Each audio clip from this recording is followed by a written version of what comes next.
Psikologi evolusioner menyatakan bahwa pikiran manusia terdiri dari mekanisme kognitif yang berevolusi, yang berkembang melalui evolusi melalui seleksi alam. Dalam 25 tahun terakhir, psikologi evolusioner telah berkembang sebagai pendekatan baru untuk berpikir tentang pikiran manusia dan strukturnya. Hal itu didefinisikan oleh Cosmides dan Tobey pada tahun 1997. Psikologi evolusioner dapat digunakan sebagai konsep heuristik yang melengkapi tubuh pengetahuan yang ada dengan berfokus pada susunan psikologis komunikasi strategis manusia. Definisi komunikasi yang didefinisikan oleh Zervas dan Holzhausen adalah praktik komunikasi yang disengaja dan bertujuan yang dilakukan oleh agen komunikasi di ruang publik atas.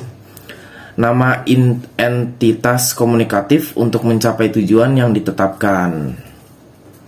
Konsep pertama dan paling mendasar adalah teori evolusi melalui seleksi alam. Itu dirumuskan oleh Charles Darwin dan Alfred Russel Wallace. Ketika melihat komunikasi strategis dalam konteks itu, ada dua pertanyaan yang menarik nih. Yang pertama, itu bagaimana mekanisme kerja yang mendukung komunikasi strategis dan bagaimana komunikasi strategis bekerja dalam lingkungan sosial yang tidak diantisipasi oleh evolusi, yaitu hari ini.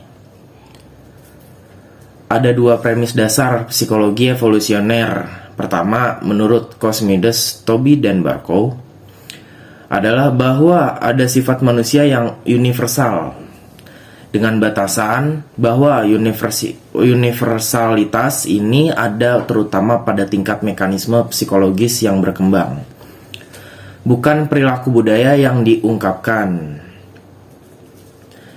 Dengan demikian, budaya dihasilkan dengan bantuan mekanisme psikologis universal.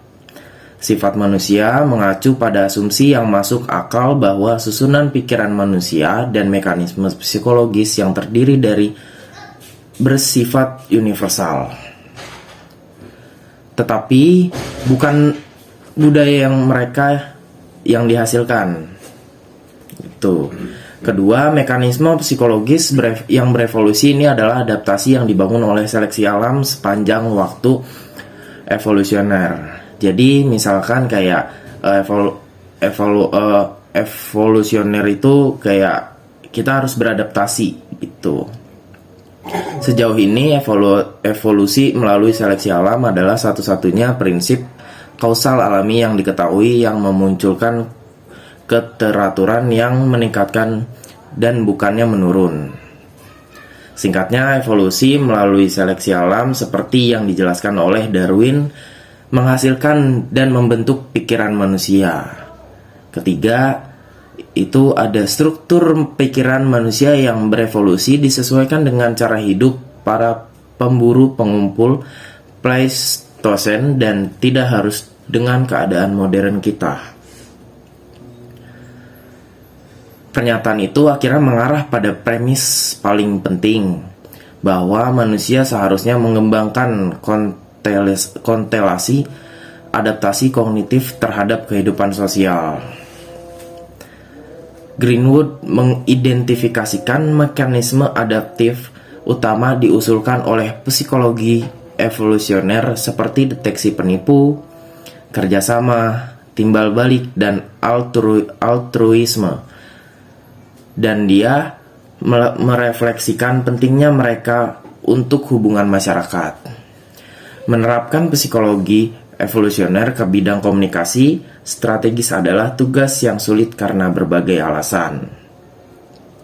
Psikologi evolusioner sendiri mengandung berbagai macam teori middle range yang berbeda, yang terkadang membuat prediksi berbeda mengenai fenomena yang sama. Itu disimpulkan oleh Simpson dan Campbell. Salah satu alasan adalah bahwa kita tidak memiliki pengetahuan rinci tentang banyak tekanan seleksi yang dihadapi manusia selama jutaan tahun evolusi mereka. Jelas bahwa abad ke-21 modern kita sangat berbeda dari lingkungan tempat spesies kita berevolusi. Banyak fenomena komunikasi modern dapat dianggap sebagai mekanisme psikologi yang tidak cocok yang berkembang di kita dan sekarang menghasilkan yang sama sekali berbeda dari apa yang dirancang oleh seleksi alam. Kemampuan individu dari mekanisme psikologis kita yang berkembang untuk membentuk hubungan berdasarkan altruisme timbal balik adalah konsekuensinya. Mungkin tidak ada resiko individu langsung yang terlibat bagi komunikator ketika berhadapan dengan orang asing seperti yang terjadi di Namun, mekanisme yang berkembang untuk memecahkan tantangan leluhur dalam membangun hubungan saling percaya dengan non-kerabat atau orang asing masih berfungsi di lingkungan modern kita. Bagaimanapun, persimpangan penting adalah titik batas antara praktisi komunikasi sebagai individu dan organisasi sebagai entitas yang berkomunikasi. Apapun yang dilakukan, yang terakhir itu sangat dipengaruhi oleh susunan psikologis dari yang pertama.